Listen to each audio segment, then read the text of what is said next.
আসসালামু আলাইকুম ওয়া রাহমাতুল্লাহি ওয়া বারাকাতুহু।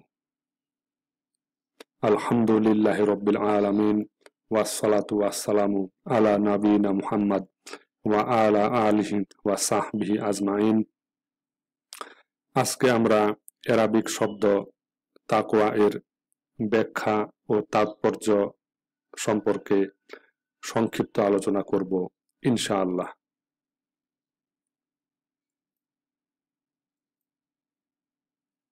আরবিক শব্দ তাকওয়া এর বাংলা অর্থ হল আল্লাহ ভীতি, ধার্মিকতা, পরহেজগারি বা আল্লাহ রব্বুল ইজ্জা ও সত্যের প্রতি সচেতন থাকা। তাকওয়া শব্দের মূল অর্থ হল কোনো কাজ করা থেকে বিরত থাকা বা নিজেকে রক্ষা করা।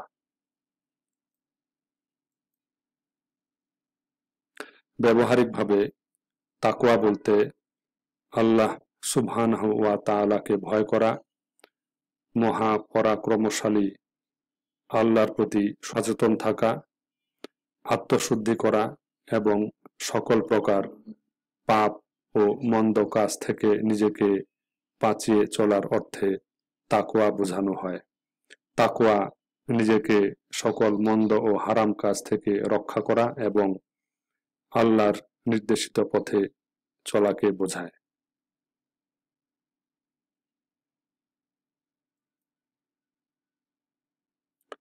তাকওয়া শব্দের তাৎপর্য: আল্লাহর ভয় ও সচেতনতা।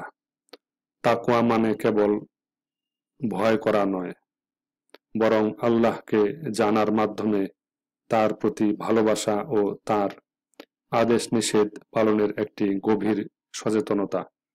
আল্লাহ ও তার ইচ্ছার প্রতি সচেতন থাকা এবং সে অনুযায়ী নিজেকে চালিত করা। আত্মশুদ্ধি ও সংযম। তাকওয়া আত্মসংযম, আত্মশুদ্ধি এবং পাপ ও নিষিদ্ধ বিষয় থেকে নিজেকে দূরে রাখা। আত্মসংযম নিজের নফস বা প্রবৃত্তি নিয়ন্ত্রণ করে মন্দ কাজ থেকে নিজেকে বিরত রাখা হলো তাকওয়া। ফরজ পালন ও হারাম বর্জন। ইসলামের দ্বিতীয় খলিফা ওমর রাদিয়াল্লাহু আনহু এর মতে, যা আল্লাহ সুবহানাহু তাআলা ফরজ করেছেন তা পালন করা এবং যা হারাম করেছেন তা থেকে বিরত থাকাই তাকওয়া।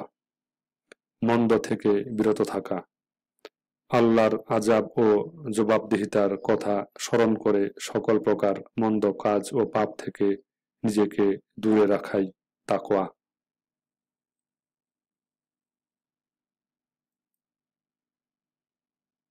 তাকওয়ার স্তর। তাকওয়ার কয়েকটি স্তর রয়েছে। শিরক মুক্ত হওয়া।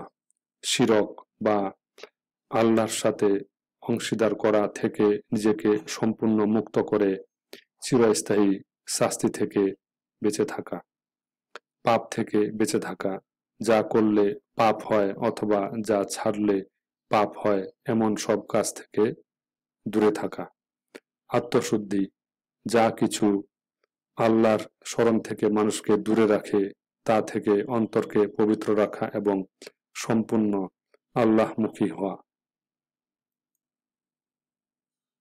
তাকওয়ার একটি উদাহরণ: কাঁটাযুক্ত পথে হাঁটার সময় মানুষ যেমন কাঁটার আঘাত থেকে বাঁচতে সতর্ক থাকে, ঠিক তেমনিভাবে তাকওয়াবান ব্যক্তি দুনিয়ার পাপ ও অন্যায় থেকে বাঁচতে সচেতন থাকে।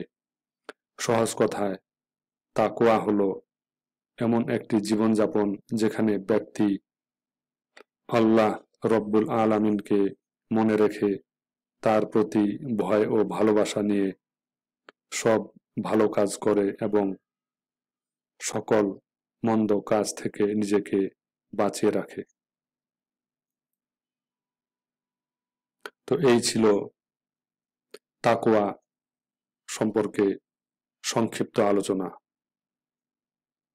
সুবহানাকা আল্লাহুম্মা ওয়া বিহামদিকা আশহাদু আল্লা ইলাহা ইল্লা আনতা আস্তাগফিরুকা ওয়া আতুবু ইলাইক। আসসালামু আলাইকুম ওয়া রাহমাতুল্লাহি ওয়া বারাকাতুহু।